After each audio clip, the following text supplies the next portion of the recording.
Вот он!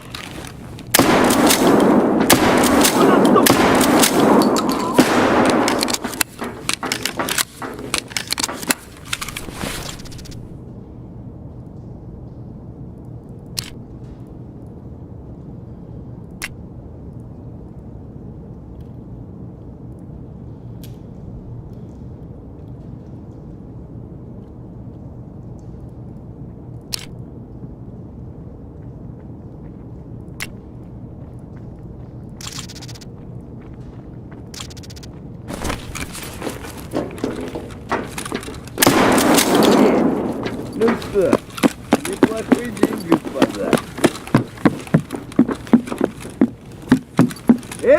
Ты куда пошел? Да вот!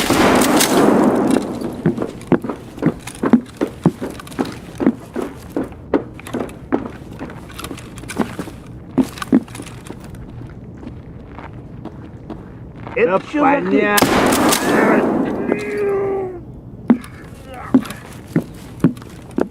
Да вот!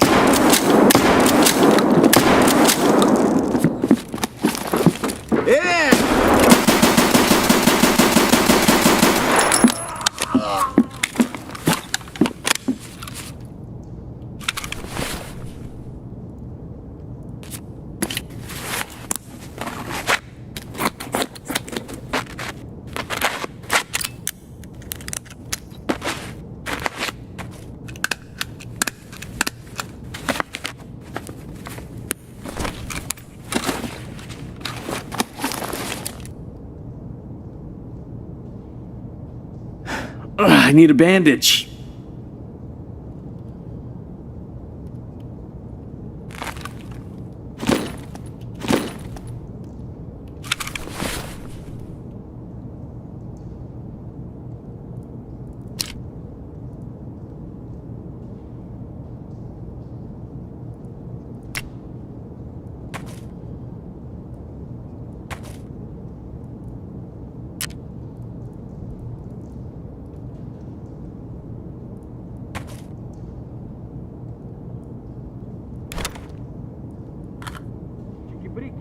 Ну чё, попадос вам тут всем залетный.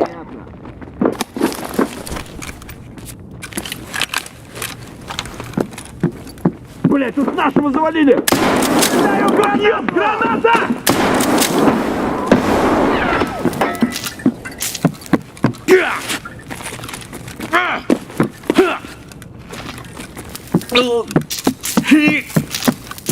Вон он, сука!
Alrighty guys, welcome back to the video. Today we're going to be doing the ultimate med guide for Escape from Tarkov. So this is going to cover absolutely everything you need to know about meds in Tarkov, everything from the type of injuries you can get in raid to the type of debuffs you can have. And in researching this video, I actually found a bunch of interesting stuff that even after playing Tarkov for around 3 years, I still did not know about the game. Now I have broken this down into specific parts, so you guys can go through and have a look at all of the different sections, for instance medkits and then painkillers and injury treatment and so on. But if you guys are new to Tarkov, I would highly recommend watching the whole way through this video, because there are a lot of things about the medical system in Tarkov that aren't exactly obvious from your first look at it. Now this video did take a massive amount of effort to put together guys, so if you do get something out of it, please sub down below. We're trying to hit 1K by the end of the year and you guys have been absolutely crushing it. Also, a massive thanks to BSG for retweeting my video about how to cure heavy bleeds the other day. You guys are absolute legends. But without further ado, guys, let's get into the ultimate medical guide for Escape from Tarkov. So for those of you guys who are really new to Tarkov, each specific part on your body has a pool of health, and if you get shot in that part, you will only take damage to that part until its health pool is depleted, at which point it will begin to spread to the rest of your body. Now you will also have a total HP down the very bottom of your character, and then also a hydration and energy status, and those are currently the only ones you actually need to worry about. Temperature, radiation, and intoxication are ones that will be coming in the future, however they're not currently implemented in the game. Now you have three options to actually use any medical item in Tarkov. You can either right click and click use and it will automatically pick a part to apply it to. You can drag and drop it from your inventory, or my preferred favorite is to actually hover the med you want to use before you've actually gone into raid and press 4, 5, 6, 7, 8, 9 or 0. That's going to quick bind it onto your hotbar, so if you need to use it instantly, you don't need to open up your inventory to actually apply the med. Simply press the corresponding key and your character will automatically apply it to a part of your body. Medical items in Tarkov come in 4 major forms: medkits, painkillers, injury treatment, and then also stimulants. There is a little bit of crossover between the two. For instance, a lot of the stimulants, such as Propital, will also give you a painkiller effect, as will adrenaline. However, this will give you a rough idea of what you're going to be using all of these different items for. Okay, so let's get into the debuffs, guys. One of the most basic debuffs you can get in Escape from Tarkov is a bleed. Now, bleeds come in 2 different forms now. They come in both light and heavy bleeding.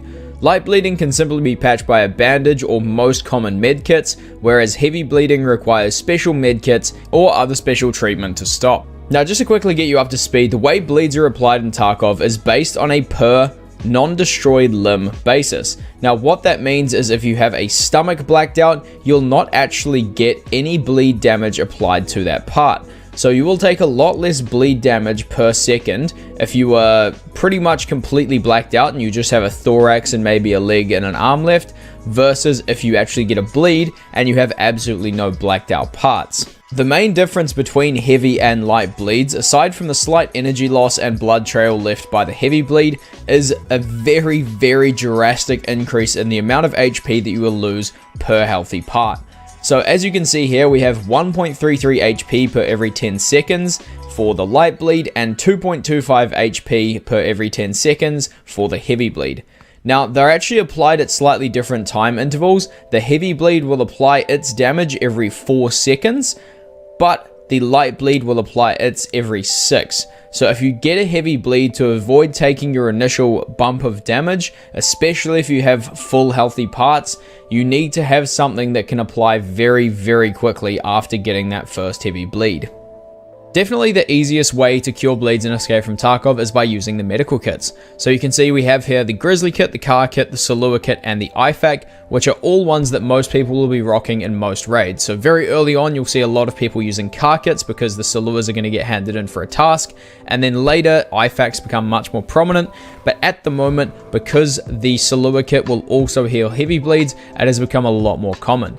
Now obviously bandages can also be used to heal bleeds, but probably the weirdest one is Zorgustin. Now Zorgustin is actually capable of patching both heavy bleeds and light bleeds, so it is actually a pretty good stimulant to keep a hold of.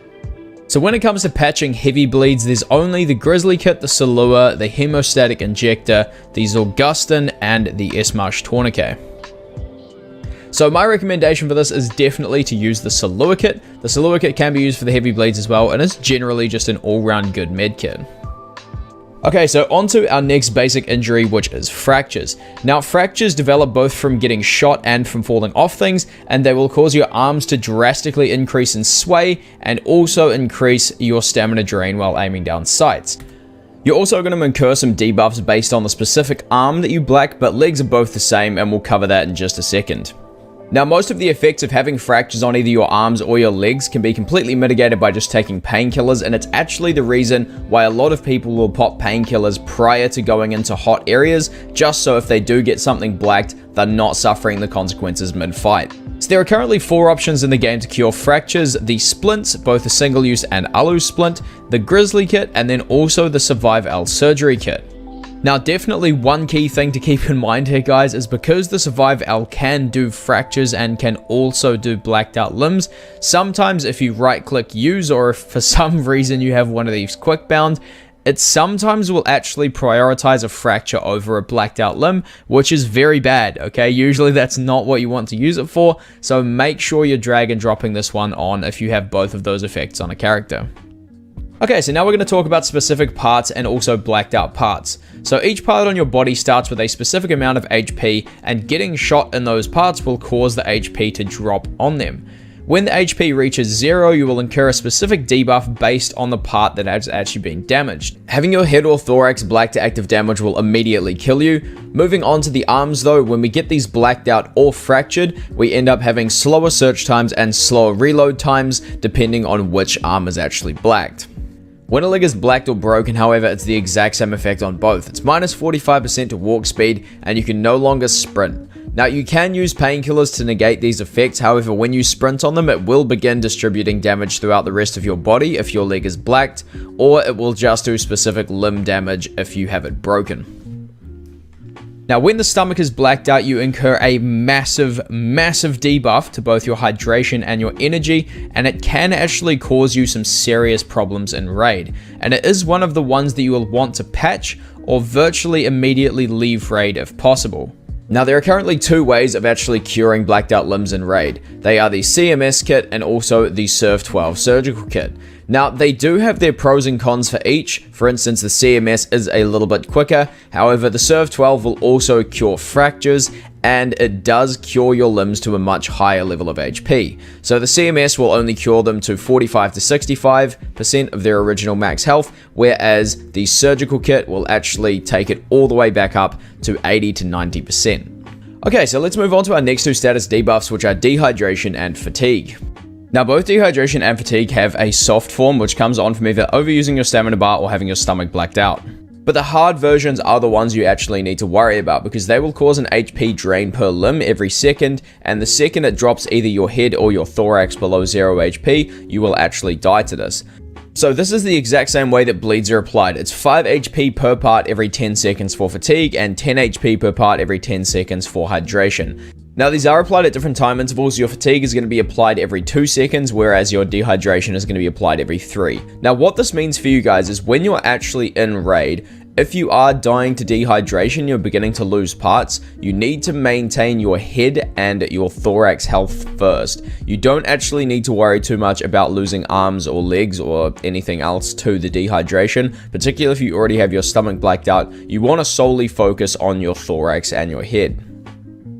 Okay, so now with the weight system in Tarkov, there are two different tiers of being overweight. There's overweight and then critically overweight.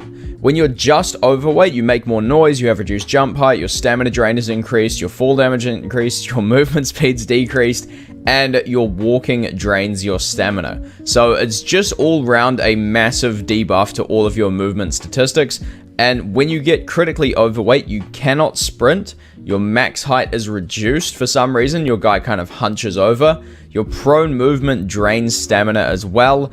And your stance also blocks stamina regen. That means pretty much you need to chuck off your bag and pause for a second if you want to regen stam.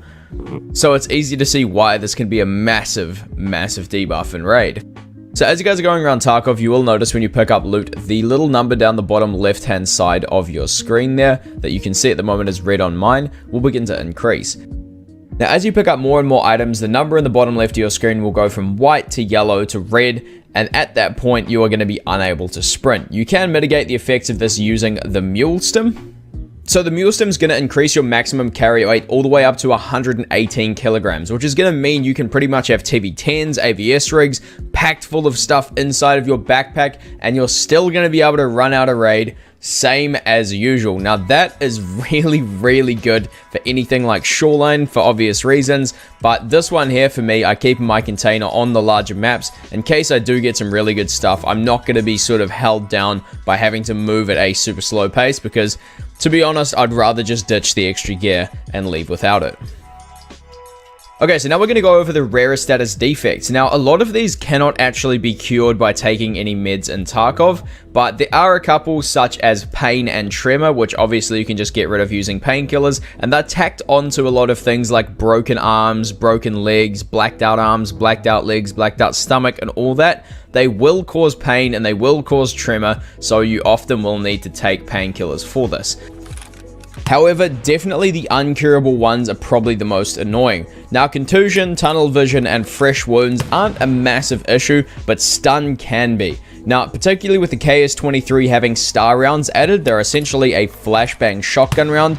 It is very, very, very hard to get rid of this stuff once it happens. You'll see here, even on 5 times speed, a flashbang is going to do relatively the same thing that the star rounds do, and it can last for a very, very long time.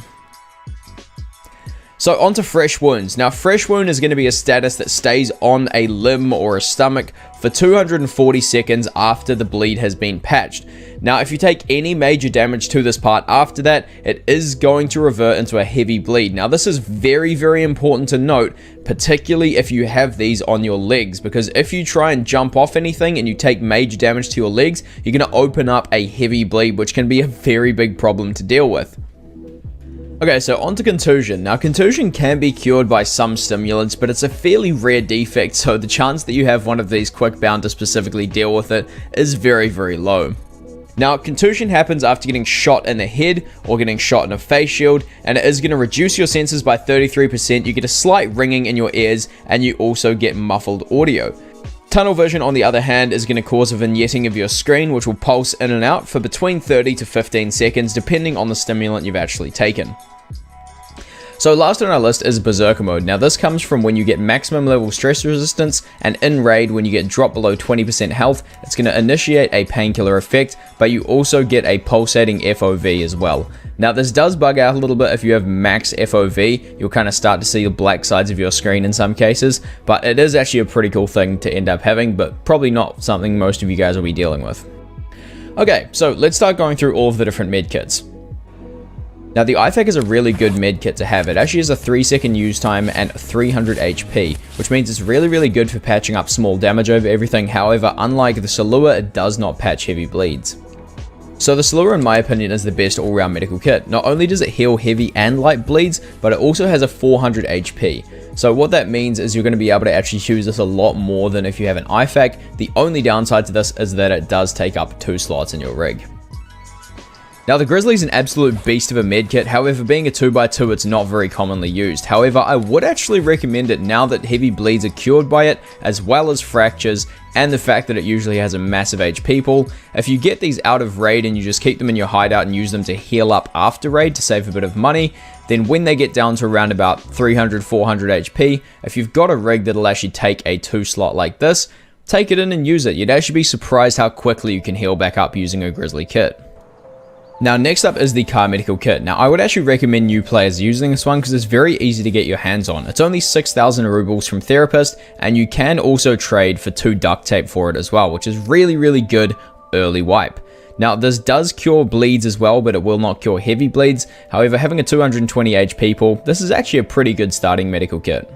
So onto the AI2, aka the cheese. Now, this is actually quite good for repairing splattered damage throughout your character. So if you get an arm blacked out and you get shot there again, you've got 15-ish HP lost off every single one of your parts.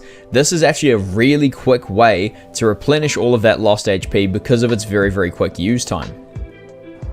Now, obviously, if you've got an AI2, because it doesn't cure bleeds, you're going to need to bring in some bandages as well. Now, they get found all around Tarkov, but if you do find them and you're using a more advanced kit, don't just completely disregard these, particularly the army bandages. If you get bleeds, it's actually a lot better to patch them really, really quickly using a bandage and not lose HP off your main medical kit that you could otherwise use to heal up different parts of your body.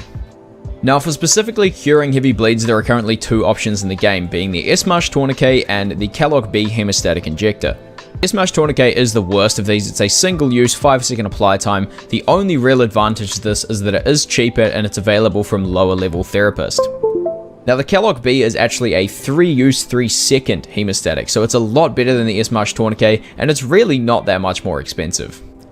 So similarly to the hemostatics, we actually have the same type of setup with the splints. So the basic version is going to take 5 seconds to apply and it's only single use, whereas the advanced alu splint is going to get 5 uses and it's only going to take 3 seconds instead. However, as we get to the CMS kits, as I mentioned before in the video, they actually bring you to different levels of HP. So the CMS kit will actually only bring you up to 40 to 60%, whereas the Surf 12 will bring you all the way up to 80 to 90% of the original limb HP. The use times are slightly different though, the CMS is a little bit faster, but on the other hand,